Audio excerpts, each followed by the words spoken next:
Môre julle, ag dit is weer so lekker om vanoggend saam met julle te kuier. Jy luister na Tussen Koffie en Genade en jy gaan vir die volgende 2 ure saam met kuier Lisel van Sail, waar ons 'n bietjie gaan praat oor dinge van die hart. So die laaste tyd staan ons 'n bietjie stil en ons praat oor hoe om 'n meer gebalanseerde, gesonde leefstyl te handhaaf in jou lewe. En wat is die oorsaak vir jou burn-out en jou stres? So vanoggend gaan ons 'n bietjie gesels oor die aspek van verhoudings weer en hoe om gesonde verhoudings te bou.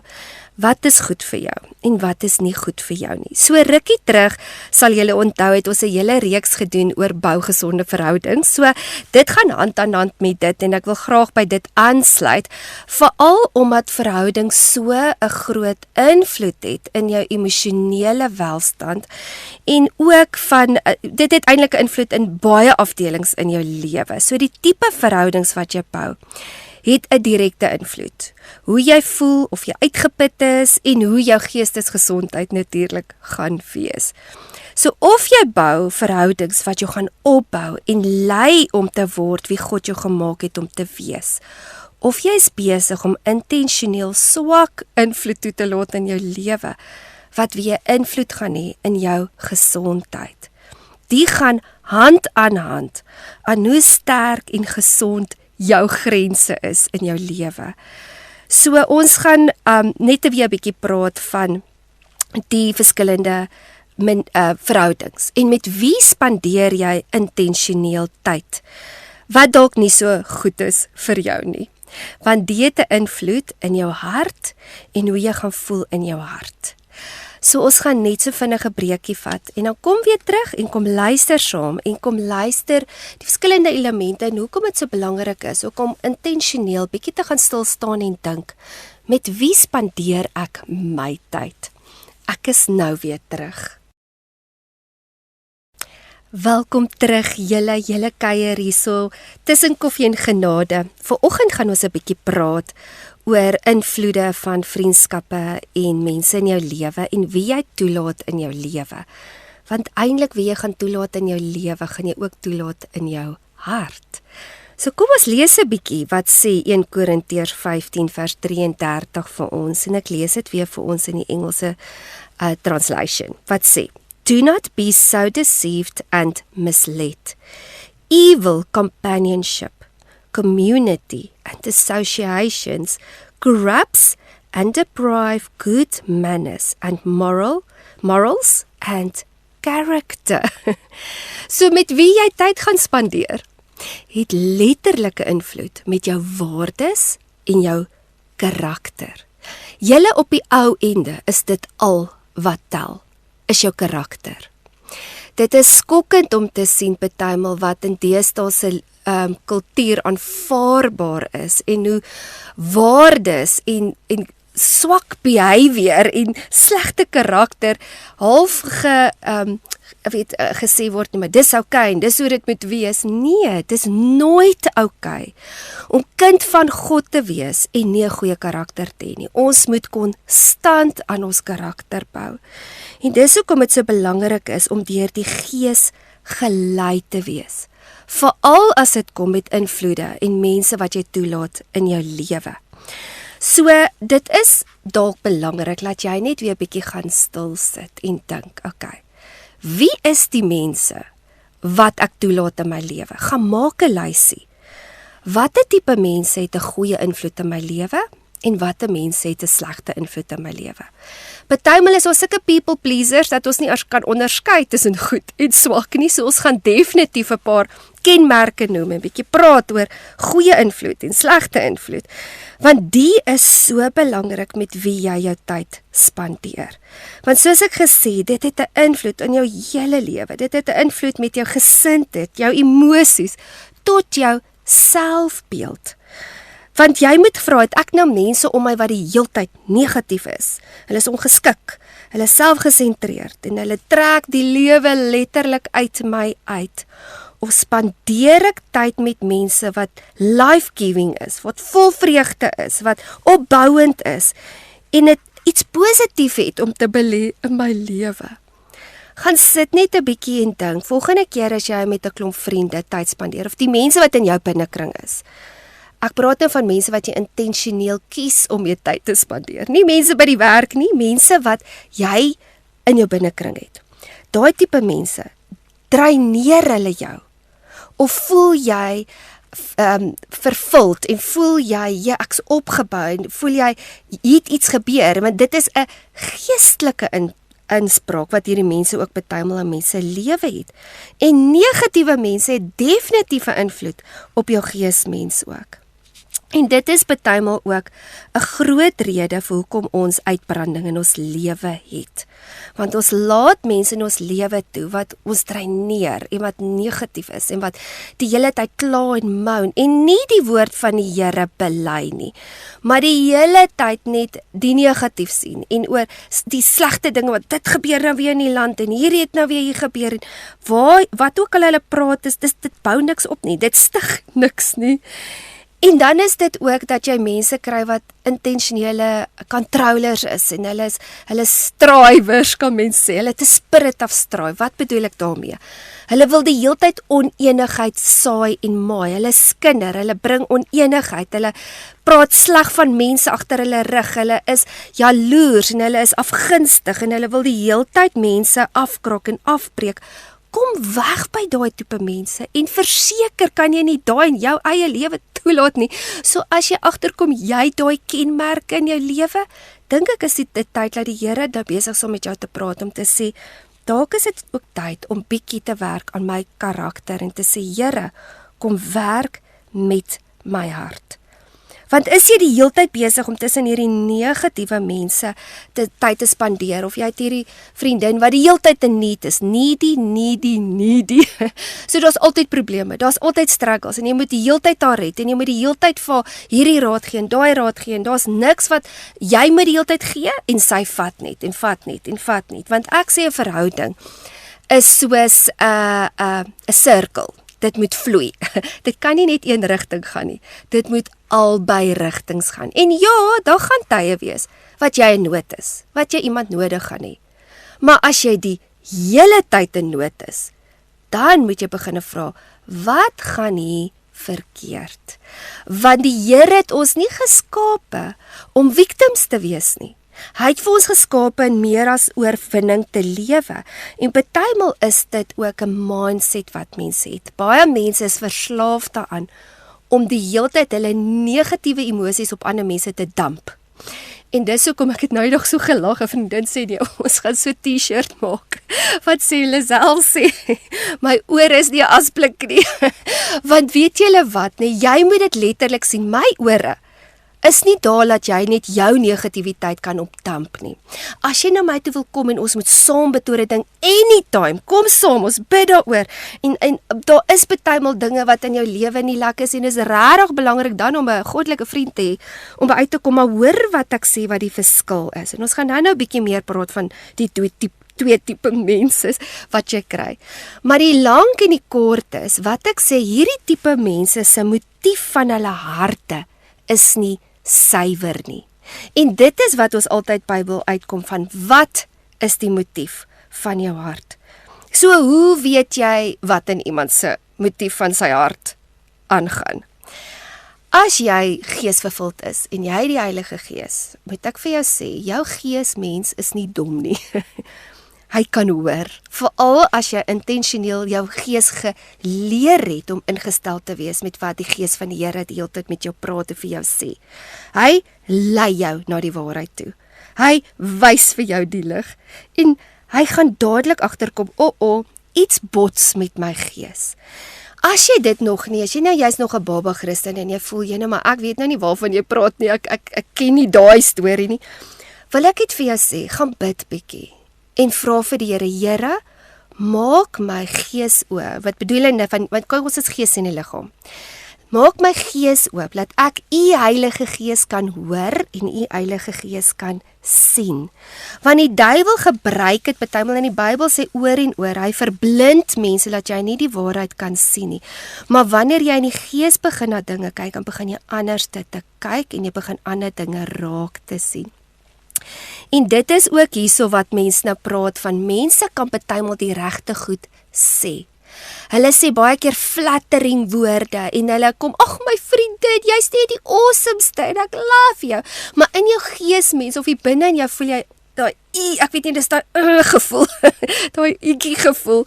En jy weet, luister, ek hoor die woorde, maar in my gees voel ek ek stem nie saam nie. Of jy kom partymal agter wanneer iemand vir jou iets sê en is nie noodwendig opreg of die waarheid nie. Want baie keer wil mense jou mislei of soos ons nou net sê, evil company deceive en hulle wil jou verlei. Maar met die ander woorde, die ding is, baie keer sê mense goed, maar hulle bedoel dit nie opreg nie. En dan laat ons mense in ons binnekring toe, want ons dink, shame nee, hierdie persoon is so oulik, want hulle het al hierdie vloeiende woorde. Maar jy kan nie net in verhouding met iemand sit, omdat jy dink hulle is opreg nie. Jy moet dit gaan toets. Jy moet intentioneel gaan kyk, en dit is waar die karakter weer inkom. Gaan kyk na die karakter van die mense met wie jy tyd spandeer. Nou het julle hierdie girls weekend, lekker, ons al die girls, ons gaan nou lekker kuier, maar ons is meer gesyp as wat ons nugter is, en dan begin ons van almal te praat om ons, en ons sê hierdie ene sleg, en ons dink ons is beter as daai ene. Klink dit vir jou of dit goddelike karakter is? Dan moet ons begin vra, wil ons sulke tipe dinge toelaat in ons lewe? Ons kan nie meer speletjies speel nie. Die Bybel sê duidelik, of jy's warm, of jy's koud. As jy binne daai twee is en jy's lou, dan spoeg die Here letterlik jou uit sy mond uit. En ons wil nie daar wees nie. Ons wil groei. Ons wil ons geestelike ore laat groei. Ons wil ons geestelike kapasiteit laat groei, maar die mense met wie jy jou gaan omring, gaan dit beperk, as jy die heeltyd onder hulle invloed is. Soos jy groei, en jy begin soek na die waarheid, en jou oë begin oopgaan, dan gaan jy naderhand in die gees begin onderskei, en nie meer in die vlees nie. En in 1 Tessalonisense 5 verduidelik dit vir ons so mooi, en ek wil net vir ons daar lees, vers 21 en vers 22, 1 Tessalonisense 5, 21 en 22. But test and prove all things, until you can recognize what is good. Do that, hold fast. So as jy goddelike karakter bou, is dit wat jy doen. Jy toets alles, en jy hou net aan die goeie vas. Want onthou, in die laaste dae, they will call good evil and evil good. So ons moet in die gees wandel om te kan onderskei wat is regtig goed en wat is regtig sleg. Ons kan nie meer speletjies speel nie. En dan sê hy, en dit is wat ek wil sê, dis amper soos 'n godly warning wat ek wil sê. Dan sê hy, abstain from evil, shrink from it and keep aloof from it in whatever form or whatever kind it may be. Jy kan nie meer in die donkerte rondspeel nie. So as jy wonder hoekom is jy emosioneel uitgeput, en jy wonder hoekom is jy die hele tyd oorlaai, en jy voel die hele tyd burdened, en jy voel die hele tyd mismoedig, gaan kyk of wie is die tipe mense met wie ek spandeer. Doen ek loop ek in gehoorsaamheid met wat God se woord vir my sê. Met ander woorde, wandel ek in die vlees, gaan jy die hele tyd raad en die opinies volg van mense wat nie 'n benul het wat die waarheid van God se woord is nie, en eintlik in stryd is met wat sy woord sê en wat die waarheid is. Maar hier kom Dawid weer, en ek wil weer vir ons net in Psalm 1 vers 1 lees, en hy sê, ek sit nie daar tussen hulle nie. Hoor wat sê hy? Blessed, happy, fortunate, prosperous and enviable is the man who walks and lives not in the counsel of the ungodly, following their advice, their plans and their purposes. Net oulike mensgemaakte plannetjies, of gaan sit jy en luister jy regtig, God, wat is u plan? Of luister jy na mense, want jy's 'n people pleaser en jy wil die hele tyd mense gelukkig hou. Dan gaan hy verder en hy sê, nor stand, nou hoor hoe significant is die, nor stand submissive and inactive. Dit beteken jy staan net onaktief. Nee, jy doen net niks nie, jy volg net hulle. Nee, whatever, as die mense sê, okay, dit is nou populêr, ek volg hom. As die mense sê dit is nou populêr, dan volg ek net hom. En dis hoekom mens baie maal so confused is, want jy's onstabiel en daai sal altyd onstabiel wees. Maar as jy die Here volg en jy's in sy goddelike karakter, dan is jy stabiel. Jou ja is ja en jou nee is nee en jy begin gesonde grense te bou en dan gaan jy nie meer luister vir die mense nie. Want hy sê, okay, jy stand inactive in the path where sinners walk, nor sit down to relax and rest, where the scornful and the mockers gather. Julle, dis tyd laat ons hierdie mense uit ons lewe uitkry. Gaan hulle kwaad wees? 100%. Maar wie gee om? Wie wil ons please? Wil ons die Here please? Of wil ons intentioneel met mense tyd spandeer wat sleg praat en negatief is en regtig nie die vrug van die Here dra in hulle lewe nie? Soos ook gesê het, hoe weet jy wat in iemand se hart aangaan? Wel, dis baie eenvoudig. Hulle vrug gaan hulle weggee. Weet julle wat, ek het nou oor en oor en oor in my lewe gesien. Die mense wat die meeste praat, of kan ek sê die grootste monde het. Sien ons met nou 'n funksie reël of ek het een of ander projek of enige iets. Ek meen ek het dit al gesien in besigheidswêreld. Ek het dit nou gesien met sosiale geleenthede, met enige ding. Ek het net hierdie week met 3 sulke situasies te doen gekry. Yes, hulle beloof vir jou die sterre en die son en die maan. Maar die karakter is daar gewoonlik nie daar nie. En dan deliver hulle, dan sit altyd of hulle underdeliver. Mense wat te vinnig praat, hulle praat groot praatjies, maar as jy kom by die doen, ou maat, dan is die karakter nie daar nie. Dis hoekom, mens gaan nie op dit wat mense voorgee hulle is nie. Jy gaan op waar die goddelike karakter is. Jy gaan kyk, hoe hanteer hulle mense. Jy kyk, hoe praat hulle van mense. Jy kyk, hoe is hulle behind the scenes. Want dit is wat jou karakter weggee. Want ons dink altyd, ag nee, alle mense is goed, hulle het goeie intensies, shame nie, hulle is dierbaar. Tot jy regtig by hulle gaan sit, dan kom jy agter, ek begin nou al soos hierdie persoon te dink, te praat, ek is afbreekend, ek is krities, ek is judgmental teenoor mense, ek dink ek is beter as ander mense, en dit is hoekom ons die heeltyd moet sê, Here, wie is die invloede in my lewe? En daai sal jou altyd na burn-out lei. As jy tussen klomp dreiners is, tussen klomp teikers is, of mense wat nie goddelike karakter het nie, gaan hulle jou verseker uitbrand. Want in die eerste plek, soos ek gesê het, gaan hulle so onstabiel wees. Hulle gaan vir jou moeg maak. Want dan sê hulle op en dan sê hulle af. Dan sê hulle gelukkig, dan sê hulle nou nie meer gelukkig nie. Dan moet jy nou dit, dan moet jy dat. En hulle is altyd besig om te beskuldig, te manipuleer en jou te probeer beïnvloed om hulle sin te volg. En wie moet ons volg? Julle, ons moet die Here volg. Nou kom ons hoor sommer wat het Jesus vir sy disippels gesê.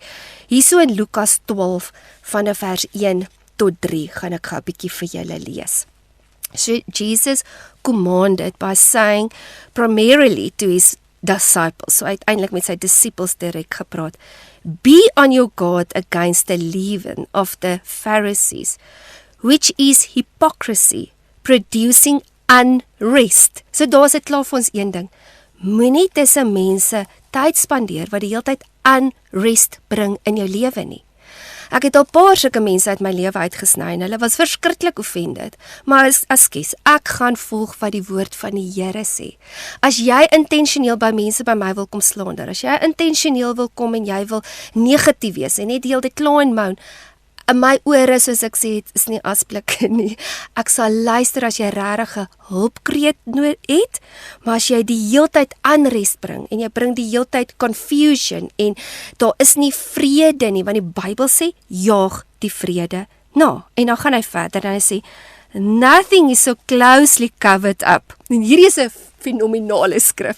En hier kom 'n ander beginsel ook uit. So kom ons lees dit 'n bietjie. Kom ons gaan weer. Nothing is so closely covered up that it will not be revealed. Nou hier praat ek van mense wat agter ander mense skinder verdraaide stories vertel en dis baie keer 'n koneksie ook met Jezebel en controllers wat die heeltyd intentioneel wil manipuleer, domineer. Hulle sal van agter jou rug praat, hulle sal jou sleg sê, hulle sal die waarheid verdraai. Dit kry baie in die kerk waar die duiwel wil onenigheid bring en dan sal hy 'n spirit of strife bring en dan sal hierdie ou nou dit hê teen daai pastoor en hulle sal dit nou sê teen die pastoor se vrou. Maar weet julle wat?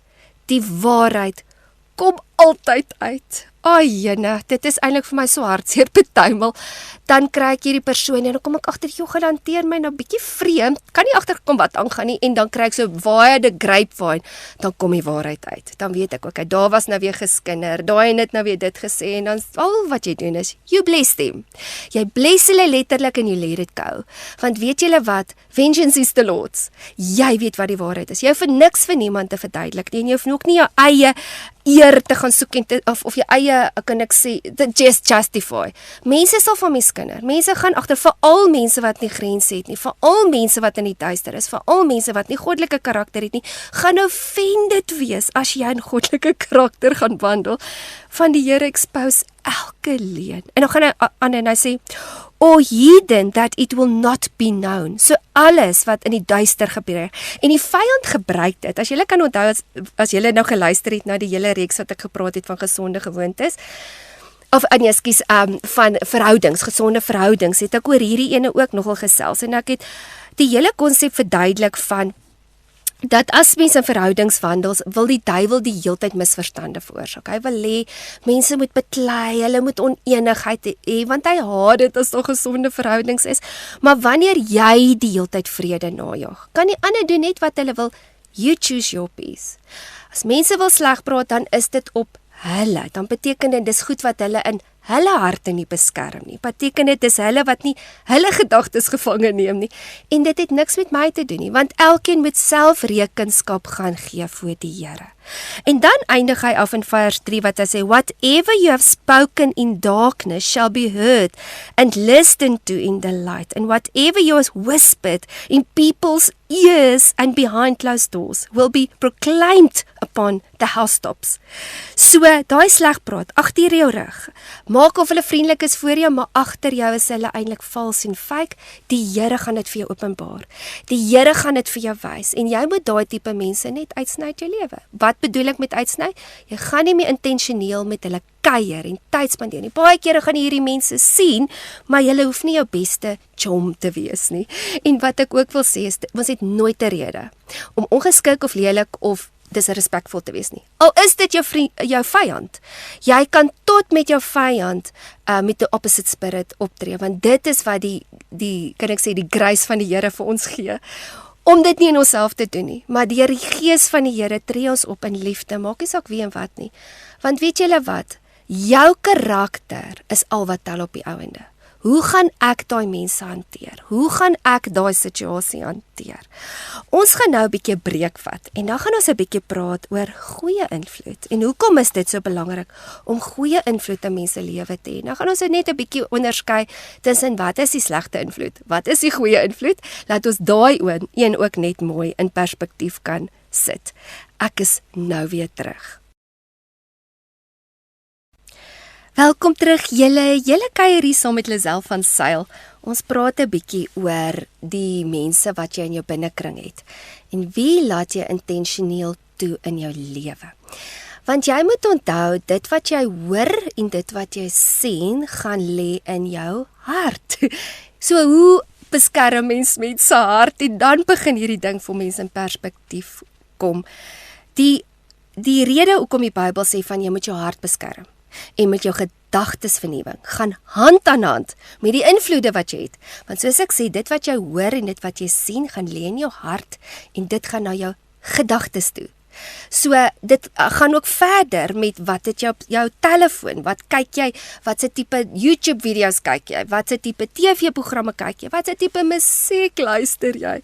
En julle, dis hoekom ons moet die hele tyd die toxicity en dit wat ons wil, dus ek sê jou ore asprik wil maak. Jy druk oorpleisies in, nee, ek wil nie meer daai goed luister nie. Ek gaan intentioneel na die waarheid luister. Ek gaan luister na God se woord, ek gaan luister na sy gees. So kom ons lees sommer nou in Spreuke, nee, ek gaan so 'n paar versies vir ons lees in Spreuke. Gaan eers vir ons lees in Spreuke 27 vers 17 wat vir ons sê, Iron sharpens iron, so a man sharpens the countenance of his friend. Ons almal het like-minded, positiewe mense in ons lewe nodig. En dis ook partymal waar mens moet vra, is ek miskien die negatiewe faktor in hierdie prentjie? Want baie keer kry jy hierdie selfgesentreerde, baie controlling tipe persoonlikhede. Hulle is die heeltyd in almal se business en daar's actually 'n skrif wat sê moenie jou neus in ander mense se sake druk nie. O, ek wens ek het hom nou hier gehad. Dit was my so, ek dink is ergens waar Petrus iets geskryf het daarvan. Dit was my so oulik die dag toe ek dit gelees het. Toe dink ek ja nee, mind your own business. Jy kry hierdie nosy mense wat oral betrokke wil wees en hulle wil alles van almal wees en hulle is verslaaf aan inligting en hulle wurm hulle so oral self in en hoe meer hulle dit doen, hoe meer sit hulle mense af en wil mense eintlik nie met hulle tyd spandeer nie. En weet julle wat so hartseer? Daai kom altyd gewoonlik uit 'n gees van verwerping. Ek gaan nou 'n bietjie meer daaroor praat. Maar dan is dit of jy so obsessief is van ek wil tussen mense wees en hoe meer jy half 'n verhouding probeer dwing en jy is dis half soos 'n obligation, hoe meer gaan jy mense afsit. Want weet julle wat, gesonde verhoudings moet natuurlik vloei. En dit kan net vloei, soos ek nou genoem het, wanneer jy die karakter het, en jy die karakter gebou. Waar daai iron, die yster, wat in die yster gesluit, jy het deur moeilike verhoudings gegaan, jy het geleer uit die verhoudings, maar jy was elke keer teachable, jy het elke keer geluister, en elke keer wanneer jy verkeerd was, het jy daarin gewerk. So jy werk die hele tyd aan jou karakter, jy werk aan, ek is ongeduldig, of ek is selfsugtig, of ek praat te veel, of ek luister te min, jy werk aan, jy is self-aware, en dit is die belangrikheid, om te weet van dis ook hoekom jy positiewe, opbouende, eerlike mense in jou lewe nodig het, sodat hulle kan inspraak hê in jou lewe, wat jou in liefde en in wysheid kan lei, en dit moet jou help groei. En dit is ook, as jy nou bietjie meer wil luister oor hierdie aspek, ek het 'n hele reeks wat ek daar praat van gesonde verhoudings, jy kan gerus gaan kyk op yourdestiny.org.za, die lesse is daar opgelaai wat jy kan luister van die gesonde verhoudings, maar dit is broodnodig om geestelike inspraak in jou lewe te kan hê. En baie keer is dit ook dan juis hoekom mens wegtuins van dit, want mense is bang vir daai kritiek. Ek sal nou 'n bietjie meer daaroor praat. Kom ons lees 'n bietjie in Spreuke 12 vers 15 wat vir ons sê. The way of the fool is right in his own eyes. Nou hierdie is nou presies waarvan ek gepraat het. Jy kry daai selfgesentreerde, baie wys in hulle eie oë mense wat net hulle eie plannetjies maak. En hulle is ingestel van dis wat ek wil hê. Ek. Alles dra oor my. Wat gaan my laat goed voel? Wat gaan my laat belangrik voel, nê? Maar dan kom die volgende deel en hy sê, but he who listens to counsel is wise. En julle, dit is hoekom ek sê, jy daai positiewe mense in jou lewe nodig, want ons almal moet eers in ons lewe nog groei, verander en aanpas. Niemand van ons het al arrive nie. En die oomblik as jy dink jy het al die antwoorde, dan moet jy weet, pride het ingekruip ergens, want ons is nooit volkome daar nie. Ons kan die hele tyd groei, en dit is hoekom as jy in so 'n verhouding wil hê, moet jy eerstens teachable wees. Jy moet bereid wees om te kan luister wat iemand anders te sê. 2 te luister, 1 te praat. Dit is hoekom ons 2 ore gekry het, en 1 mond. En veral ons wat daarvan hou om te praat, dit is so belangrik dat ons intentioneel net partymal ons monde toehou. Al weet jy wat sy antwoord. Al het jy al opinie oor alles. Partymal as jy in 'n gesprek en dan sê Here sê dan net vir jou bly net stil, luister bietjie, vra uit. Julle, dis vir my skokkend hoe dit is as jy by meetings en so bitter min, ek kan seker op my een hand tel, net hierdie jaar, waar ek al in 'n meeting was, waar ek nuwe mense ontmoet het, en hulle het my uitgevra. Mense is verskriklik selfgesentreerd, so ek sal met hulle praat, en ek love dit om eintlik van mense te weet, en hulle inligting, maar die punt wat ek wil maak is, oor die algemeen, die kultuur, is so selfgesentreerd is, jy praat met my en ek vertel jou my storie. Ek het 'n opinie. En weet julle wat? Partymal gaan dit daaroor, ons moet ook belangstel in iemand anders se lewe. Ons moet anders te gaan dink. As jy na 'n nuwe kuier toe moet gaan, moet dit nie wees van, met wie gaan ek praat, wie gaan met my praat, gaan hulle my raak sien, wat gaan hulle van my dink nie. Totaal en al verander daai ding as jy 'n goddelike karakter is. Jy kyk heeltemal anderste. Jy gaan so net en jy dink, okay, Here, met wie kan ek praat waar ons mekaar invloed hê in mekaar se lewe? Vir wie kan ek 'n verskil maak vandag? Vir wie kan ek sy lewe opbou vandag? Dink mens ooit daaraan? En dis hoekom dit so belangrik is om ons minds te renew. Dink ons net aan onsself of praat ons ook met ander mense? Vra vir hulle uit. Wat doen jy? Wat is jou belangstellings? Wat is jou grootste droom? Weet net bietjie belangstellings, en weet julle wat? Dis die punt wat ek wil maak van dit. Want as jy in 'n gemeenskap wandel waar daar goddelike opbouende mense is wat jou bemoedig, dan word jy wie God jou gemaak het om te wees. Positiewe opbouende woorde kan 'n kind se lewe verander. Kyk maar net met onderwysers. As jy 'n onderwyser gehad het wat 'n inspraak gehad het in jou lewe, jy sal tot vandag toe onthou wat sy onderwyser se naam. Ek weet presies wie was aan die onderwysers. Juffrou Smit, Juffrou Venter.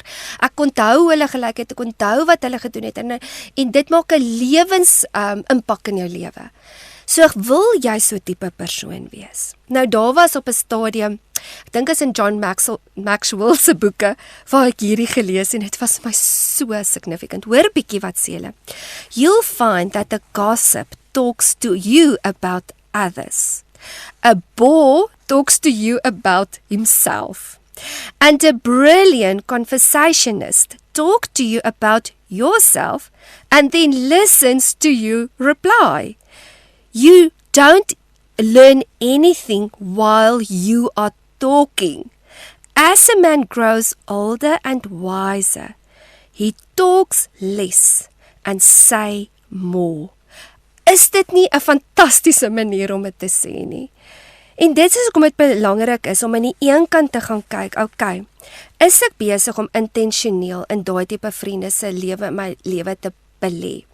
Is ek dalk die vriendin wat die heeltyd die teiker is, wat die heeltyd wil praat, wat die heeltyd alles draai om my, en ek moet nou geworship word, en ek moet nou dit, en ek moet nou dat, of is ek iemand wat iets het om te gee? Jy kan nie gee wat jy nie het nie, en dis hoekom jy jouself moet volmaak met God en sy woord en sy waarheid, en ons gaan bietjie volgende week dalk op stil staan. Soos ek genoem het, jy kry 2 tipe mense in hierdie lewe. So jy moet vir jouself vanoggend vra, is ek 'n giver of is ek 'n taker? Nou 'n giver is iemand wat opbou, wat ander mense challenge om te groei en 'n beter weergawe te word van hulle self. 'n Giver inspireer mense en hy stretch hulle partymal en hy bemoedig hulle en sê ek weet jy kan dit doen. Hulle sien die persoon vir die potensiaal wat hy is en hy help die persoon om 'n beter weergawe te word van wie hy veronderstel is om te wees. Almal van ons het daai in ons lewe nodig. En dis hoekom ek sê gaan soek opbouers, mense wat givers is, om lewe te spreek in jou lewe. So hanteer mense soos wat hulle veronderstel is om te wees en help hulle om te word wat God hulle gemaak het om te wees. Nou kom ons kyk 'n bietjie by tykers of dreiners. Daai tipe mense het altyd, en ek sê altyd met hoofletters, een of ander iets wat hulle nodig het.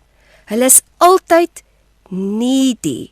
Nou dis hoekom ek dit in konteks wil stel, want ja, ons gaan partymal iets nodig het. Maar dit is 'n mindset, en hierdie is 'n victim, armoedige mindset van ek het minder as, en ek het mense nodig om my te red. En daai is nie 'n goddelike mindset nie, want die Here sê, Hy het vir ons alles gegee wat ons nodig het om te doen wat ons doen. Met tye gaan ons swak voel. Met tye gaan ons voel, Here, ek kan dit doen nie. En dan wat doen jy? Jy hardloop nou die Here toe. Jy gaan kry by die Here want jy gaan dit nie in jou eie krag kan doen nie. Maar hierdie tipe mense het nog nie hulle refuge in die Here gevind nie. Hulle soek die hele tyd mense om my te red. En dit is wat hy skrif sê van cursed is the man that makes flesh his strength. So hulle soek hulle sterkte by mense. Hulle is altyd negatief. Hulle voel nooit tevrede nie. Hulle is nooit vol genoeg nie. Hulle kla, hulle moan. Hulle het met alles en met almal 'n probleem. As jy 'n halfuur met daai persoon tyd spandeer het, is jy moeg, uitgeput en heeltemal leeg gedreineer. Hulle vat geen verantwoordelikheid vir hulle lewe of enige iets wat hulle moet doen nie en hulle blameer die heeltyd almal en alles om hulle oor hulle slegte omstandighede. In plaas daarvan om by die Here die antwoord te gaan soek, in plaas daarvan om aktief te gaan sien, okay, maar wat is my aandeel? Wat kan ek doen? En dis ook baie keer narcissisties kan ek sê, want 'n narcissist kan nie sy eie foute raak sien nie. Hulle dink mos hulle is perfek. En hulle dink hulle het geen foute nie en die fout lê by almal om my, behalwe by my wat ook maar eintlik uit trots uitkom. En dan is dit ook hoekom hulle dreiners is, want jy kan nie met so 'n persoon 'n verhouding bou nie. Jy kan nie met hulle praat nie, want daar's geen teachability nie.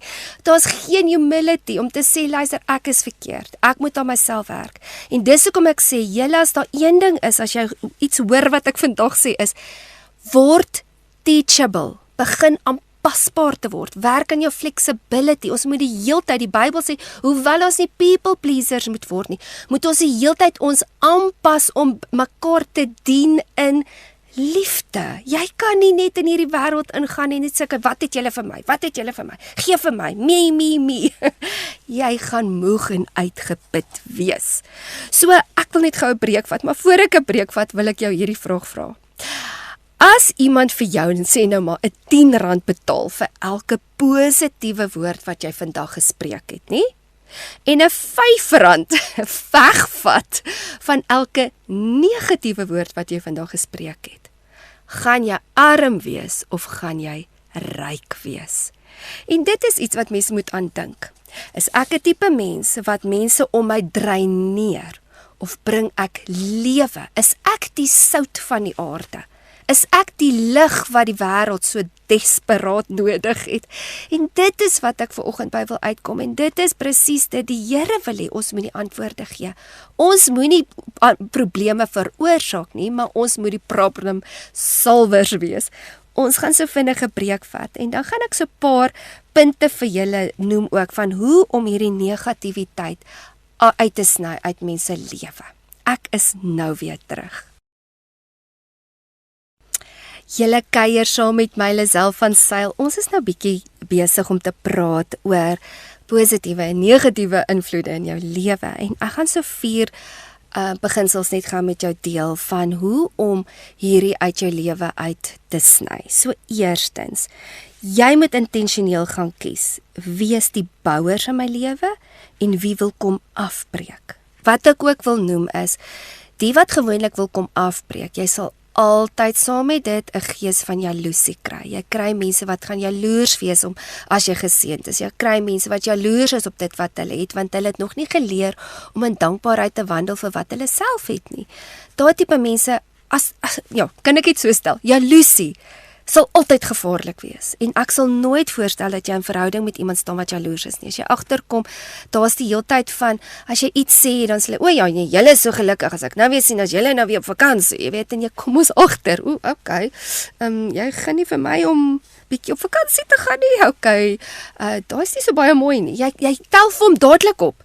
Daai tipe mense is nie 'n vriende nie. 'n Vriend sal nie jaloers wees nie. 'n Goddelike vriend gun jou geluk.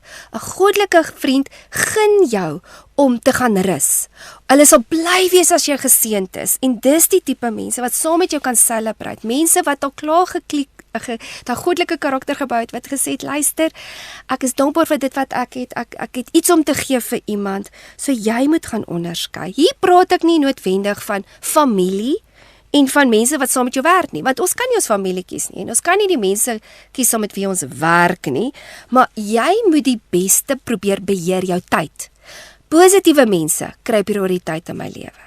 Mense wat dreineer, ekskuus, ek het nie tyd daarvoor nie, eenvoudig soos dit, dis gesonde grense. So jy gaan intentioneel die teikers begin uitsny uit jou lewe uit.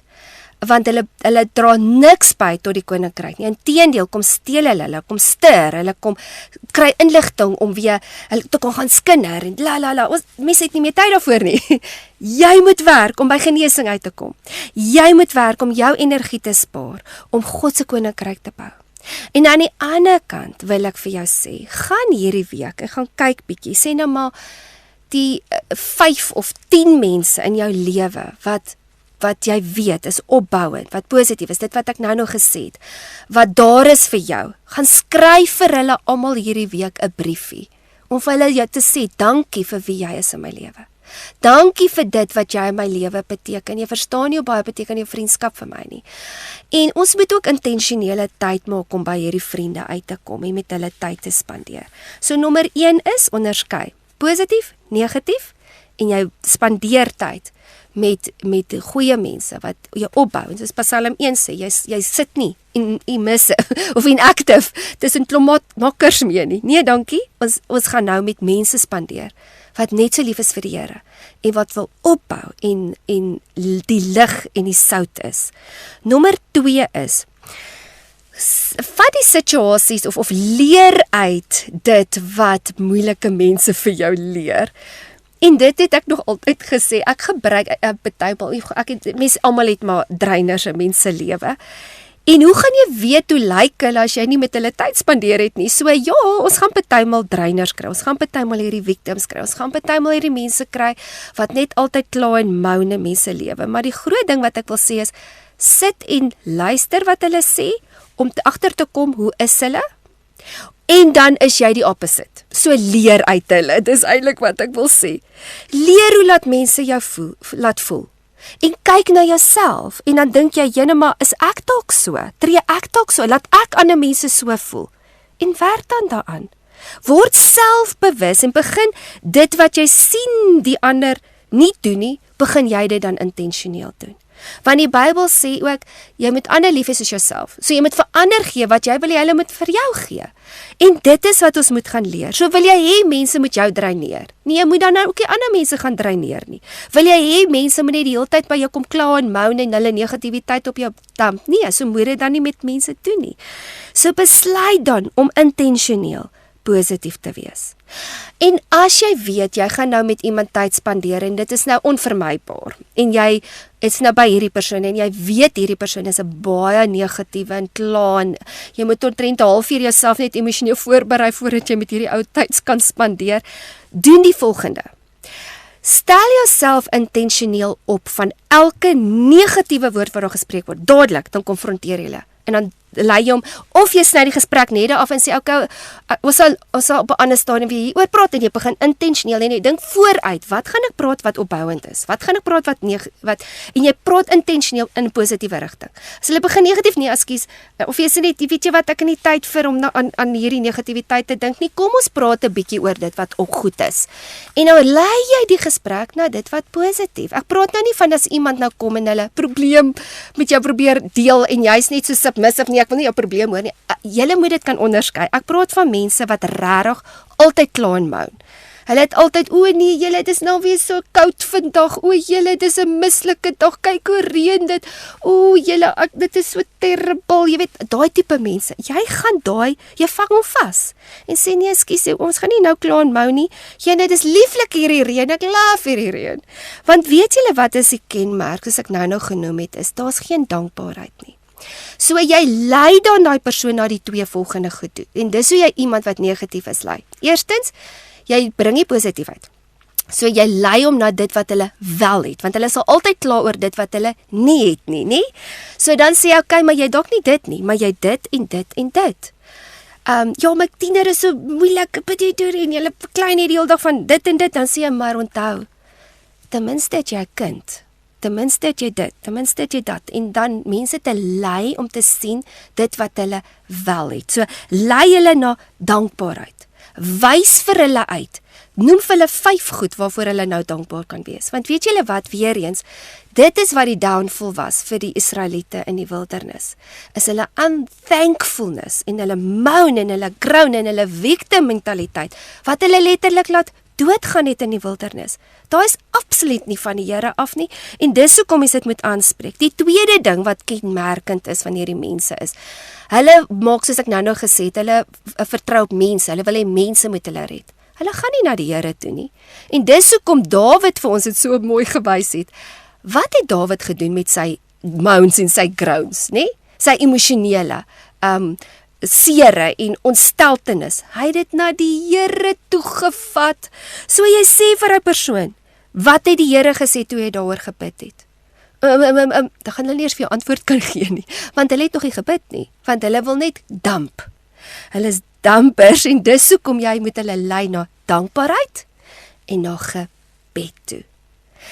En dan is dit wat jy sê, weet julle wat, die Here is tot alles in staat. Kom ons wag en kyk of die Here nie vir jou uitkoms bring nie. En dan bid jy sommer net daar. Jy vat hom vas in gebed en jy begin bid, en baie keer in dit verander jy ook die gees van wat daar aangaan. Dan, soos ek sê, dit is die opposite gees. So jy's in die heilige, jy word gelei deur die Heilige Gees, in plaas van 'n negatiewe, afbreekende gees, wat die heeltyd wil kom kla en moan. So dit is wat jy doen met daai negatiewe situasies. Die derde beginsel wat ek oor wil praat, is die hele ding van to let it go. En waar kom hierdie negativiteit vandaan? Want baie keer is dit negativiteit kom omdat mense vashou aan sekere goed. En dit is wat ek nou van gepraat het van, beskerm jy jou hart. Vat jou gedagtes gevange. Mense wat dit nog nie geleer het nie, en dit nie intentioneel toepas in hulle lewe nie, het sekere goed wat hulle die hele tyd vashou in hulle lewe. So met ander woorde, of jy negatief gaan wees, en of jy positief gaan wees, het niks met jou temperament te doen en wat se tipe persoonlikheid jy het nie. Dit het 100% te doen met 'n wilskeuse. Of jy kies negativiteit, of jy kies positiwiteit. Of jy kies om jou gedagtes gevange te neem en te sê, hey, jy hierso wat nou van my wil, al hierdie goed wil vertel wat my wil negatief maak, nee, ek vat dit na die Here toe. You let it go. Dit is weer eens baie keer van dinge wat ons in ons hart toelaat, wat veroorsaak, laat ons vashou in goed, en laat ons nie kan losbreek nie. En niks gaan verander in die lewe, tot jy dan nie gaan verander nie. Jou probleme gaan net daar bly, en dit gaan erger word, want onthou wat jy spreek, multiply het, of dit verminder dit. Jy spreek letterlik dood en lewe oor jou lewe. Soos jy aanhoudend praat oor jou probleme, aanhoudend dit opbring en dit oor en oor en oor vir almal vertel, gaan niks verander nie. Jy gaan dit inteendeel sterker maak. En baie keer is dit oor goed wat mens moan en worry, wat nog nie eens gebeur het nie. En ons het, hierdie gaan gebeur en daai gaan gebeur. So jy moet vir jouself vra, okay, wat is my aandeel? Volg ek die woord van die Here? Beskerm ek my hart? Is ek besig om die hele tyd intentioneel te werk aan my karakter? Wat kan ek verander? En wat is buite my beheer? Lewe ek in dankbaarheid, soos ek nou nog genoem het? Of kla ek net die hele tyd? Soek ek na die Here? Of probeer ek my probleme in my eie krag oplos? En dan is dit ook daai kwessie van onvergewensgesindheid wat ons partymal in ons harte intentioneel toelaat. En dan wonder ons, hoekom is ons so negatief en afbreekend en wil net skinder en mense sleg sê. Want ons is afgunstig, ons is jaloers, want ons het onvergewensgesindheid of offenses toegelaat in ons lewe. So die vraag is, het jy nie dalk die deur oopgemaak vir die vyand, dit kom te kom steel, slag en te verwoes in jou lewe nie?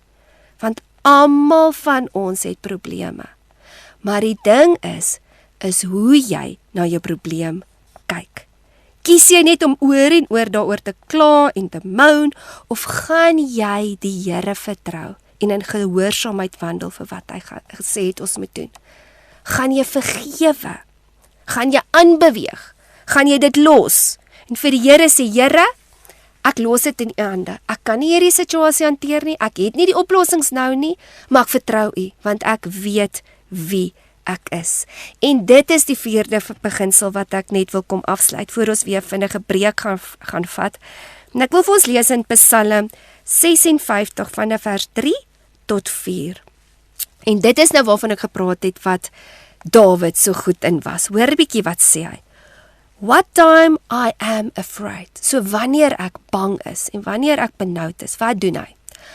I will have confidence in, and put my trust and reliance on you. By the help of God, I will praise his word. On God I lean, rely, and confidently put my trust. I will not fear. What can man, what can man, who is flesh, do to me? So wat kan 'n mens wat net vlees is aan my doen? En hier kom jou karakter weer uit. Dis weer eens 'n reguit lyn in jou vertroue. In wat vertrou jy? Vertrou jy net in jouself? Vertrou jy net in mense? Of vertrou jy op God? Want eintlik iemand wat kla, moan en die heeltyd negatief praat, gee eintlik, soos ek gesê het, sy vrug weg. Hy sê dadelik, ek glo nie God is wie hy sê hy is nie. My probleem is groter as God. En die oomblik as jy dit sê, you will be a prophet of your own life, dan aktiveer jy dit in jou lewe. Maar wanneer jy staan op God se woord, en jy vat dit wat hy sê, en jy sê, Here, ek sal nie in mismoedigheid gaan sit nie, ek sal nie vrees nie, ek vertrou op u, want ek weet wie u is. En dit is waar dit, wat goddelike karakter is wanneer jy konstant bou in jou verhouding, en wie jy weet God vir jou is. Nie wie God was vir jou buurman, of daai ou se getuienis, vir jou, jy wat nou luister. Hoor wat sê Efesiërs 3, vers 20, wie ons God is. Now to him, who is by, in consequence of the actions of his power, that is at work within us. Sy werk is die heeltyd besig binne in ons. Ons sien nie altyd die resultate nie, and that is why it's walk by faith. Jy gaan dit nie altyd sien nie, maar ek glo, al sien ek nog nie. Nou hoor hy wat sê hy verder. Is able to carry out his purpose and do superabundantly, far over and above all that we dare ask and think, infinitely beyond our highest praise, desires, thoughts, hopes and dream. So maak God jou realiteit. Kom weer en maak jou hart vas. Ek gaan op die Here vertrou en ek gaan ophou kla en moan, want deur dit gaan jy jouself isolate, mense gaan nie meer by jou wil wees nie, hulle gaan niks met jou te doen wil hê nie, want jy wil net tyk, en begin life-giving word, en begin jou vol te maak met die waarheid van wie God se woord sê ons is. Ons gaan net so vinnig 'n breek maak, 'n vat, en dan gaan ek net hierdie deel afeindig, net om bietjie te praat oor wat as jy 'n teiker is, en wat die oorsaak is dat ons partymal teikers word. Ek noem dit nou maar teikers, maar julle verstaan wat ek sê. Dis mense wat jou dreineer, wat net wil vat, en almal het niks om te gee nie. Ons gaan nou weer bietjie daaroor gesels, so kom gou weer terug. Ek is nou terug. Hallo julle, ek is bly julle is weer terug. Ons gaan nou weer 'n bietjie verder gesels en ons gaan nou net afsluit met hierdie afdeling wat ek bietjie praat oor givers en takers. So, wat daarvan as jy agterkom, maar luister, ek is daai negatiewe persoon. So kom ons praat 'n bietjie, hoe is dit dat mens so 'n tipe persoon word? So, jy wil die heeltyd net kla en moan, jy's die heeltyd negatief. Weet julle waar kom dit vandaan? En dis hoekom ek oor en oor sê. Jy moet jou hart beskerm, jy moet jou gedagtes vernuwe. Want die vyand gaan 'n field day hê, want hy gaan ons die hele challenge, die hele tyd met vrese en benoudhede en bekommernisse. En dis hoekom ek sê, die rede hoekom mens dit word, of 'n drainerende, negatiewe mens word, is omdat jy nie jou vertroue totaal en al op God gesit het nie. Baie keer het mens seer gekry en dan is daar, elkeen van ons het iets met ons al in ons lewe beleef het. Daar kan 'n traumatiese gebeurtenis gewees het. Daar kan dinge in jou lewe gekom het en dit het vrees in jou lewe veroorsaak en jy het gevoel, o nee, die Here was nie daar vir my nie. So ek moet nou dinge in my eie hande neem. En dit is waar jy die controller geword het. Ek moet beheer. Ek moet vir almal verduidelik om my hoe hulle moet lewe, wat nou hier en dit nou daar en ek moet alles 'n micromanage om my, dan voel ek alright en dan voel ek veilig. En is so hartseer want as jy so gaan lewe, gaan jy nooit vrede hê in jou lewe nie. Jy gaan altyd vasgevang wees en jy gaan anxiety en benoud jy en jy gaan depressie en jy gaan frustrasies hê. Jy gaan nooit vryheid hê nie. Want die Here het ons nie gemaak om vlees jou sterkte te maak nie. Nie jou eie vlees nie en ook nie ander mense se vlees nie. God moet jou sterkte word. En dan wonder ons hoekom ons in die aande nie kan slaap nie en ons het hierdie angsaanvalle en ons is die hele tyd benoud en ons het die hele tyd bekommernis nie want ons kop is so besig.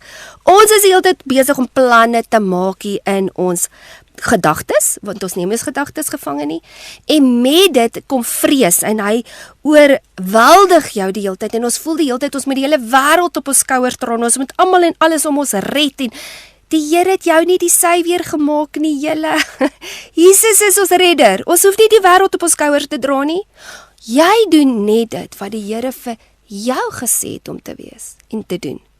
En dit is waar ook gesonde grense inkom, om te weet wat is ek veronderstel om te wees, en wat is ek nie veronderstel om te wees nie.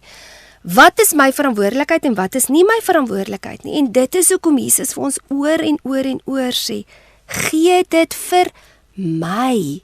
Onthou die Here het jou design, net soos wat jy moet wees, en jy kan net by dit uitkom as jy hierdie ding gaan leer, om totaal en al nie bietjie nie, all your cares, give all your cares for once and for all for me, because I care about you watchfully.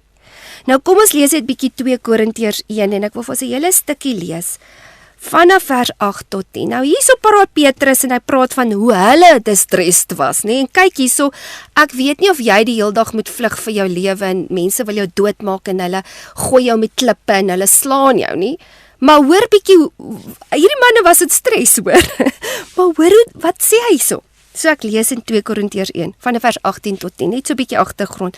For we do not want you to be uninformed, brethren, about the afflictions and the oppressing distresses which befell us in the province of Asia. How we were so utterly and unbearingly weighed down and crushed that we despaired even the life itself. So hulle het ook maar moeilikheid gehad. Hulle het ook maar met tye van, as we kyk na Jesus het in die tuin van Getsemane, het hy bloed gesweet. So hallo, Jesus het in elke aspek, en hierdie disippels het presies gevoel wat ons gevoel het, in stres en worries, en die hele wêreld, my hele lewe, ek wil doodgaan, nie, van vrees en bekommernisse, maar nou gaan hulle aan.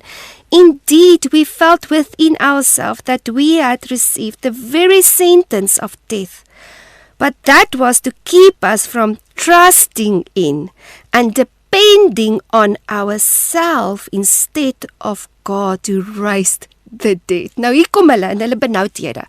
Hulle sê, maar nog steeds nie, ek weier om op my eie vlees staat te maak. Ek vertrou op God, wat die dooies oprig. En dan sê hy, for it is he who rescued and saved us from such a perilous death. En onthou, hulle almal was doodgemaak op die ouene, nie?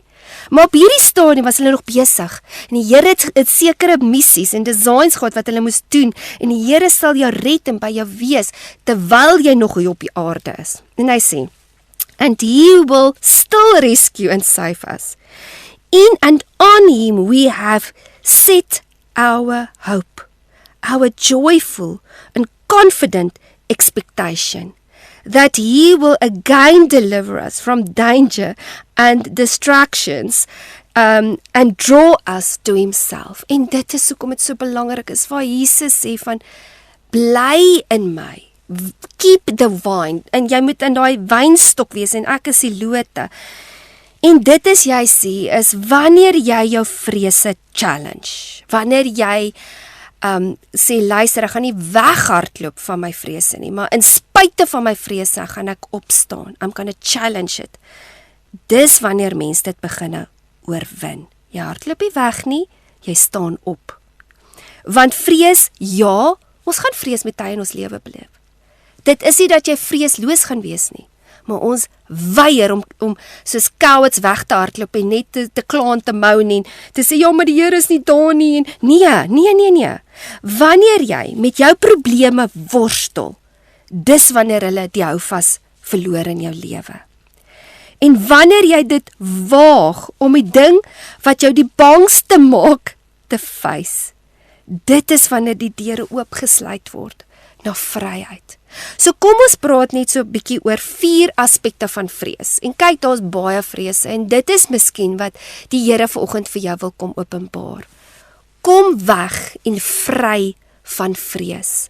Want dit is hoe die duiwel ons houvas het in ons lewe. Dis hoe hy ons intimideer. Dis hoe hy ons wil die hele tyd ons kragteloos wil laat voel en ons wil want vrees veroorsaak dat ons in negativiteit inval, want ons vertrou dan nie op dit wat die Here vir ons sê die waarheid is nie. So die eerste vrees wat ek oor wil praat is die vrees van mense, om 'n people pleaser te wees. Nou wil ek vir jou vra, wie is daai mense? Hoekom is hulle opinie belangrik? Wat maak dit saak as hulle nou van jou hou of nie van jou hou nie? Die oomblik wanneer ons begin agterkom, weet jy, almal hoef nie van my te hou nie. Ek gee nie eers om of die hele wêreld teen my draai nie, maar ek moet asseblief tog, Here, U moet net nie teen my draai nie. Jesus was op 'n stadium stoksie alleen. Almal het teen hom gedraai en hy het nog steeds by die Here gebly. Hy het gesê, my Vader is saam met my. Julle almal gaan my verlaat, maar my Vader is saam met my. Jy moet so lief raak vir die Here, dat jy absoluut die vrees van mense kan oorwin. En dis seker een van die grootste vrese wat daar is. En dis hoekom mense terugtuins en nooit word wie die Here wil hê hulle moet wees nie, want hulle soek die guns by mense. Wat is guns van mense? Wat beteken dit as jy 200,000 followers het? Wat beteken dit? Wat sê dit? Dit sê eintlik niks. Dit sê net, jy is populêr, so wat? Wat nou? Die ding is, maak jy verskil in mense se lewe. Doen jy wat die Here sê jy moet doen? Wat doen jy waar niemand jou sien nie? Wie is jou karakter? Jy op die ou ende, soos die Bybel sê, dis 'n upside down kingdom. Daai goed beteken niks vir die Here nie. Waar jy nou eerste is, gaan jy laaste wees. Want as jy wil eerste wees in die kingdom van die Here, moet jy laaste wees. Dit moenie eers vir jou gaan oor populariteit nie, dit moet nie eers op jou bucketlist wees nie. Jy moet so ingekoop wees met dit wat die Here van jou verwag. Jy moet nie bang wees as die mense jou verlaat nie. As jy opstaan vir die waarheid en mense so offended, bless hulle. Want weet julle wat, ons gaan moet staan vir wat ons moet staan. Johannes 12. Kom ons lees 'n bietjie in Johannes 12. Vanaf vers 42 en 43. And yet, in spite of all this, many even of the lead men. Nou dit is nou waar ons nou is by Jesus, nee, en ek weet nie wie van julle kyk nou The Chosen nie. Dis vir my 'n fantastiese reeks. Volgende reeks is nou waar die Last Supper is en waar hy nou begin met sy disippels praat en hulle is baie confused. Hulle kan nie lekker verstaan wat hy probeer sê nie en hulle is gestres en jy sien al hierdie dinge nie. Maar in elk geval, en nou begin hy te praat van die mense wat hom gevolg het, nie? En daar was leiers tot in die sinagoge, daar was mense wat Jesus gevolg het. Nou maar hoor wat het hier toe gebeur. Hy sê the authorities and the nobles believed and trusted in him. But because of the Pharisees, they did not confess it. Fear of men, nie? For fear that if they should acknowledge him, they would be expelled from the synagogue. For they loved the approval and the praise and the glory that comes from men, instead of and more than the glory that comes from God. They valued their credit with men more than the credit with God. Julle, dit is die crux van Christendom in vandag. Jy kan nie meer 'n people pleaser wees nie. Jy kan nie meer dinge doen om by guns by mense te kry, maar jy draai jou rug op die Here nie, want nou gaan daai vrees jou weghou en nooit gaan jy dan by dit kan uitkom wat die Here wil hê jy moet doen nie. Want dan gaan jy nie kan opstaan vir wat reg is nie, want jy gaan die hele tyd net saam met die crowd moet gaan, want nou gaan hulle nie meer met my wil kuier nie. Ek moet net tog asseblief deel wees van hierdie groepietjie, en die gaan hand aan hand met die fear of rejection wat ek nou oor gaan praat, maar kom ons kom net eers by die volgende ene uit wat die vrees van kritiek is. Die ander vrees wat ons het is kritiek. Nou, hoekom mense vrees van kritiek het, is omdat mense gees van verwerping het. So die gees van verwerping wil dan keer dat jy enige kritiek kry.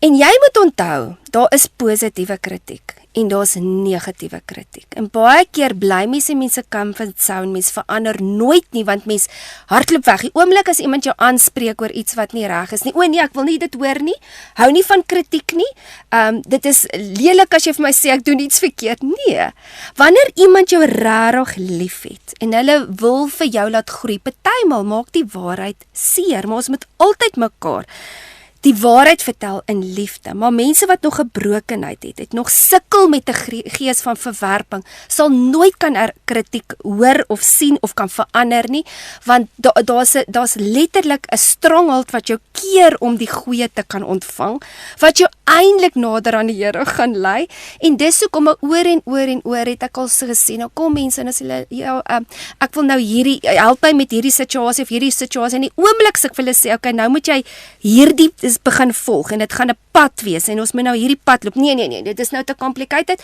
dan wil hulle dit nou nie meer doen nie, want hulle wil dit maklik hê. Mense wil nie die seer hê, die pyn van dissipline, die pyn van, okay, ek moet nou myself bekyk en agterkom, jene, maar ek is bietjie selfsugtig, ek is bietjie eiesinnig, ek luister nie na die Here nie, ek volg my eie planne.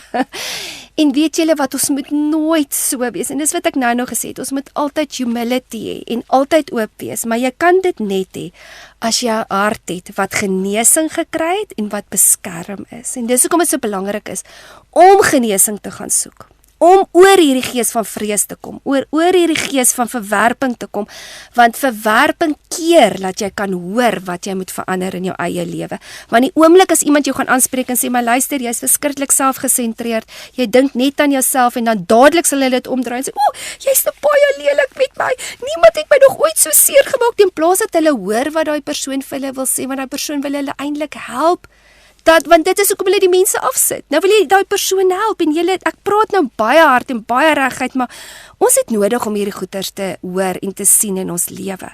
Die volgende vrees wat ons oor wil praat, en dit is nou waar ek wil 'n bietjie praat oor die gees van verwerping. Nou, verwerping kom in, het baie roots, maar ek kan amper sê, elke mens sit met 'n gees van verwerping, as gevolg van die sondeval.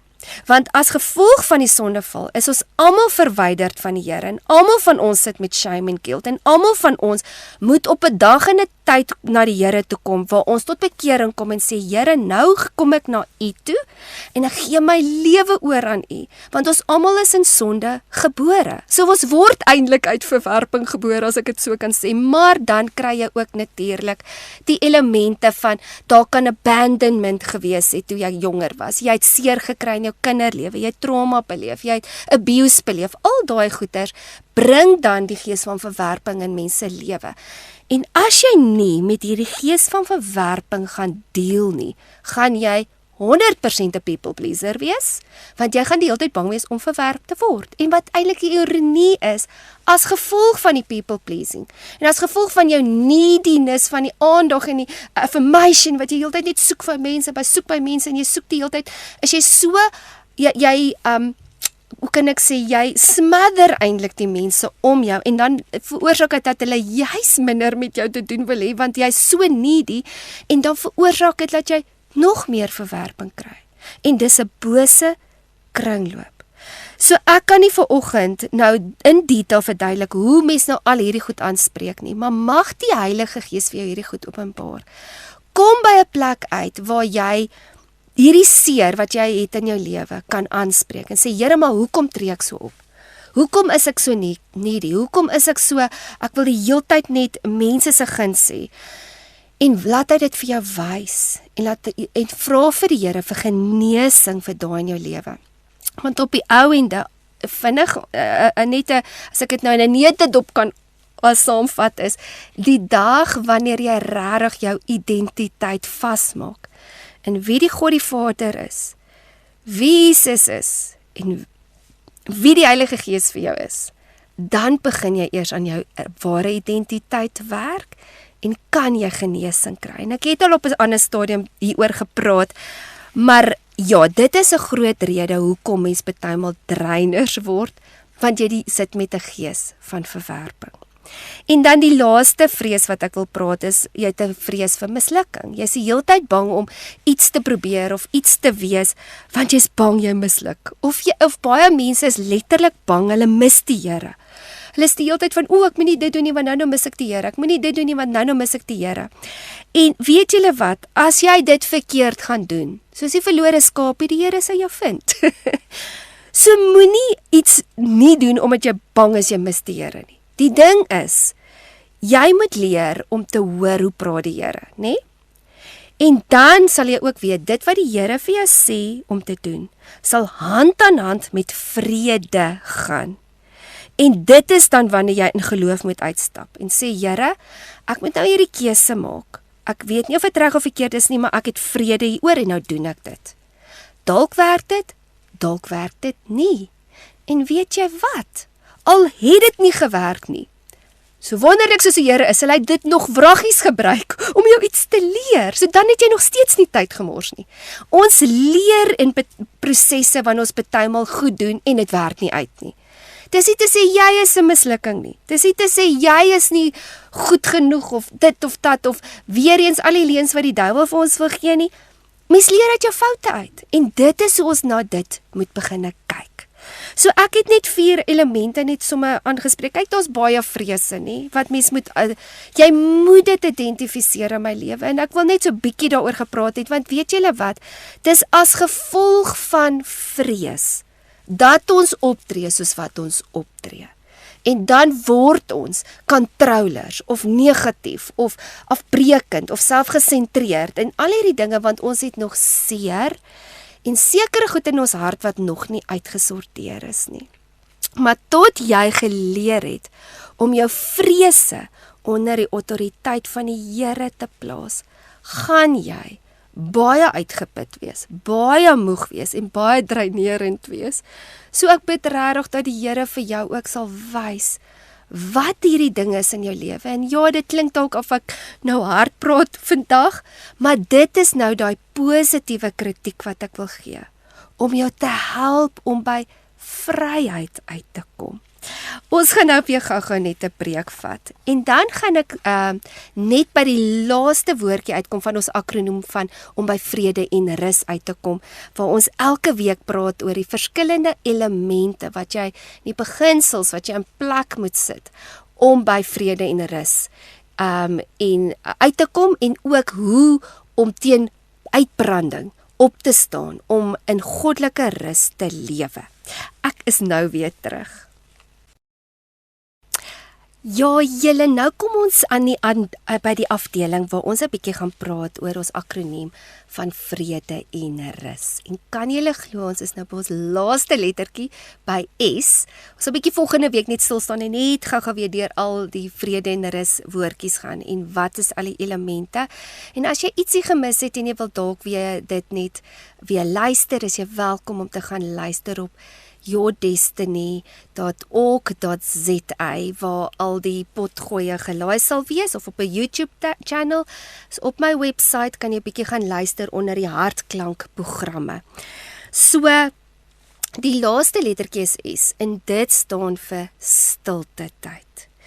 Nou in Hebreërs beteken om te wag, nê? Sê hulle beteken intertwine. Nou dit laat my dink aan, julle weet mos altyd as jy hierdie resies gehardloop het en dan jy nou mense dan vat maak hulle voete aan mekaar vas en dan moet hulle nou hierdie resies hardloop. So jy's nou een been, twee been, een been, jy weet jy, dan moet julle mos nou so saamwerk. So julle is intertwine, julle moet saam hierdie resies doen en julle moet in ritme wees, nê?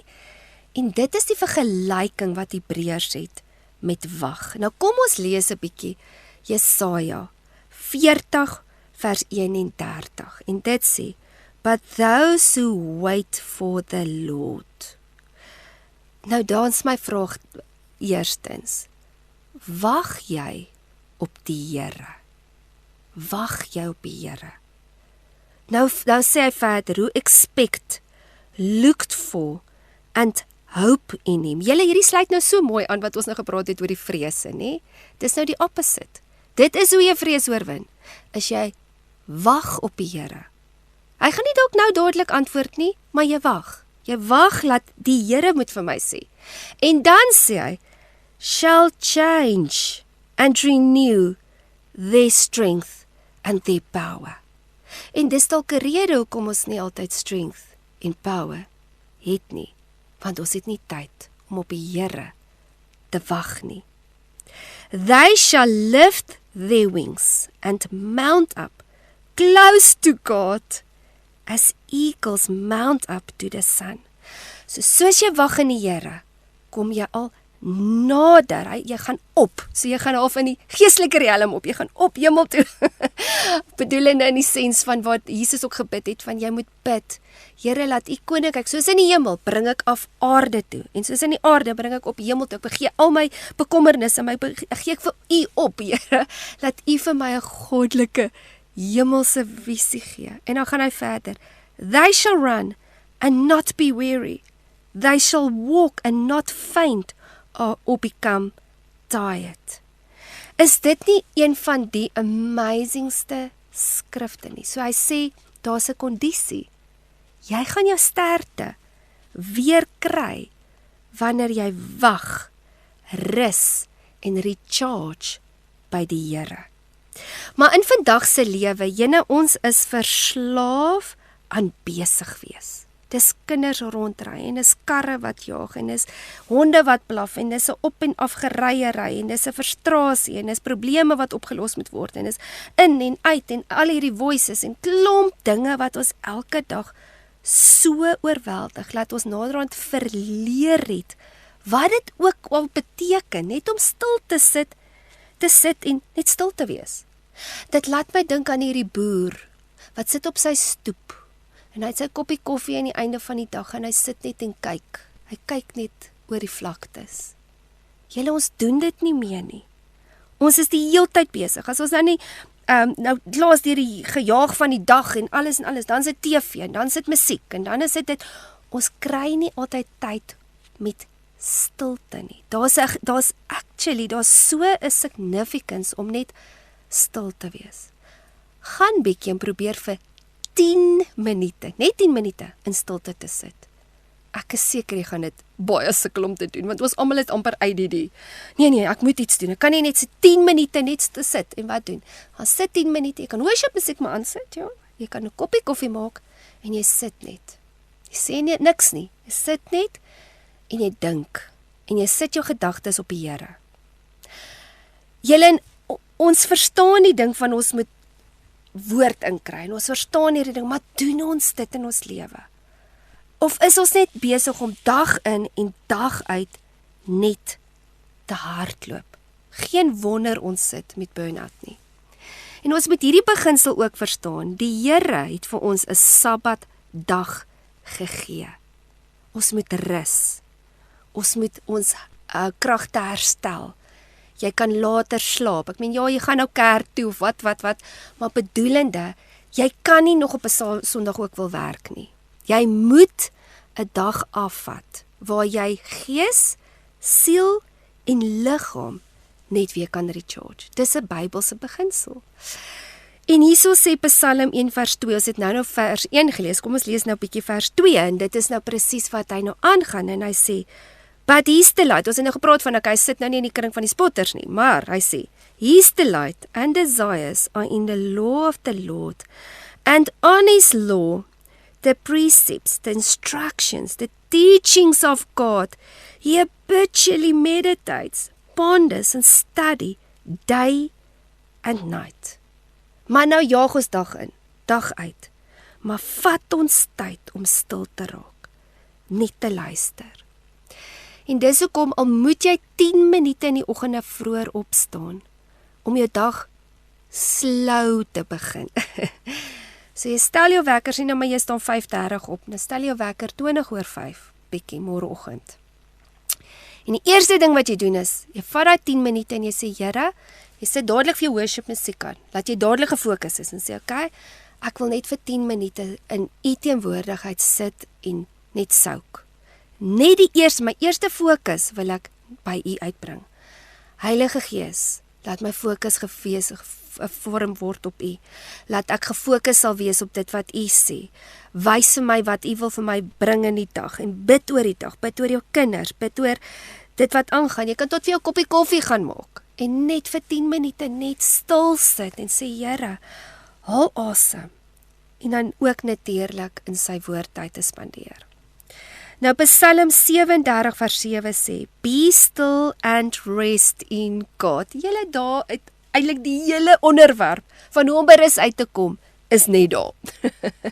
Jy het met tye nodig om stil te raak. En as ek praat van stil raak is, om letterlik in te asem, uit te asem. Bewus te raak, jy kan gaan sit in die natuur. En net alles om jou stil maak, jou gedagtes, nie al hierdie bekommernisse en goed. En dan sê hy, wait for him, and patiently lean yourself upon him. Wees geduldig. En ons is te vinnig. Here, ek wil nou weet, dit moet nou gebeur, bla bla bla. Fret not yourself because of him who prosper in his way, because of the man who brings wicked desires to pass. Maar dis nou eintlik net die eerste stuk wat ek wil net wil sê van be still and rest in God. Wait for him and patiently lean upon him. En dit is hier waar jy declutter. Jy het 'n tydjie nodig in die oggend om dit te doen, maar dan ook in die aand. Waar jy net kan sit in die stres. Okay, Here, vandag was vir my verskriklike besige dag by die kantoor. Hier was baie probleme, baie dinge wat ek moes hanteer.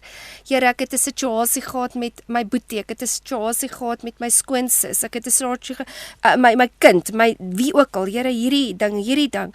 En jy het 'n boekie en jy skryf dit neer en jy sê, Here, help my om hierdie goed te hanteer en jy declutter, jy de-stress, jy begin en dis hoe jy dit vir die Here gee en dit nie meer self dra nie.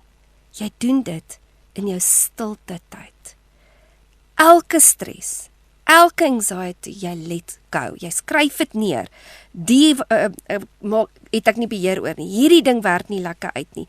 Here, hoe moet ek hierdie ding hanteer? En jy gee dit stappie vir stappie vir die Here. En dan begin jy skrifte te kry in toepassing van jou omstandighede. En jy gaan vra, Here, gee vir my skrif wat ek kan bely oor hierdie situasie. Gee vir my waarheid wat ek hieroor kan bely. En dan is dit waar jy net wag en doen. Weet julle wat? Ons hoef nie altyd die hele tyd goed te doen nie. Partymal kan jy net wees. Jy kan net gaan sit en jy kan in die son gaan sit en daai Vitamiin D 10 minute 'n dag gaan wonders aan jou doen. Praat van om jou bietjie op te wek, geestelik, fisies en liggaamlik. Gaan sit vir 10 minute net in die son. Gaan sit en kyk as dit reën, 10 minute. Here, ek just soak it in. Nou is dit jacaranda tyd, gaan loop in die bome en gaan kyk bietjie na die mooi natuur om jou. En dit is wat Jesaja 63 vers 14 ook vir ons sê. Like the cows that go down in the valley to find better pastures, refuge and rest. The Spirit of the Lord calls them to rest. So as jy vandag voel, Here, ek het unrest in my lewe. Ek het nie rus in my lewe nie. Here, help my en lei my na U rus toe. Onthou, ons is human beings, ons is nie human doings nie. En mag die Here vir jou 'n openbaring gee, want dit is wat ek ook nou al soveel keer oor gepraat het van controlling. Controllers wil die heeltyd alles beheer. Jy sal nooit by vrede uitkom nie. Jy moet dit laat gaan. Jy gaan moet kies om nie meer so te beheer nie. En dit gaan baie moeilik wees, julle, want dit is lekker om alles te beheer en alles te micromanage, maar jy gaan vir jouself moeg maak. En vir almal om jou moeg maak. So, gaan jy daaraan werk om by rus uit te kom. Ons gaan nou net so 'n laaste breek vat. En dan wil ek net afeindig en alles saamvat wat ons vandag oor gepraat het. Ek is nou weer terug. Julle, dit was weer so lekker om vanoggend saam met julle te kuier. En ek wil net gou-gou weer deur al die punte gaan wat ons vanoggend oor gepraat het. En ek hoop regtig hier het iets vir jou losgebreek vanoggend. So eerstens, met wie spandeer jy tyd? met mense wat opbouend is en deur die Gees gelei word, of is jy besig om negatiewe, bedrukte mense in jou lewe toe te laat? Nommer 2. Dit is so belangrik met wie jy jou tyd spandeer, want dit gaan 'n invloed hê in jou gesindheid, jou emosies, jou selfbeeld en elke aspek van jou lewe. Nommer 3. Lewe in onderskeid en wees versigtig vir mense wat nie opreg en veilig is nie. Nommer 4. Ons het mense nodig wat ons in liefde en in waarheid kan lei, sodat ons elkeen kan groei om te word wie God wil hê ons moet wees. Nommer 5 is, vra jouself vandag, is ek 'n giver of is ek 'n taker? Is ek iemand wat ander mense positief lei, of is ek die een wat die heeltyd kla en negatief is? Nommer 6. Soek die goeie in elke situasie en vra jouself, wat kan ek bydra om dit beter te maak? Nommer 7. Kies om die negatiewe uit te sny uit jou lewe en beskerm jou hart en jou gedagtes. Nommer 8. Jy moet die vrees wat jy het konfronteer in jou lewe om deur te breek. Anders te gaan die vrees jou oorweldig en gaan jy nooit in ware oorwinning kan lewe of in rus kan lewe nie. Nommer 9. Werk intentioneel stilte tyd in jou program in, waar jy net kan sit, kan bid, kan dink, and just to be. Nommer 10. Dink aan die goeie in jou lewe en lewe elke oomblik met dankbaarheid. Ons moet goddelike rus najaag in alles wat ons doen. Ons moet die negatiewe invloede van die wêreld moet ons beperk in ons lewe, sodat ons gees en ons siel tyd het om te rus en te recharge. Begin om intentioneel tyd in te werk, om geestelike mense toe te laat in jou lewe, wat jou kan invloed kan hê in jou lewe. En vat ook tyd, en maak tyd om by God uit te kom en in sy teenwoordigheid te kan stil en te recharge. Mag die Gees van die Here jou eerste inspraak en jou invloed wees voor al die ander stemme van die wêreld. Maak die onnodige geraas stil en kom weer by God se hartklop uit vir jou. So volgende week gaan ons 'n bietjie praat oor God en sy woord. En hoe kragtig dit is en hoe groot invloed dit eintlik in mense lewe het. En juist dan die teenoorgestelde van al hierdie negatiewe goed, dit te verplaas. En laat ons dit ons sterk te maak, want as ons dit nie gaan doen nie, gaan vrees en mense ons weglei, dat ons net ons eie plannetjies gaan wil doen. So kom volgende week weer terug, dan gaan ons weer lekker kuier hierso by Tussen Koffie en Genade, van 9 tot 11, en vertel vir jou vriendin, laat sy volgende week saam luister. Ons praat weer. Lekker dag verder. Bye.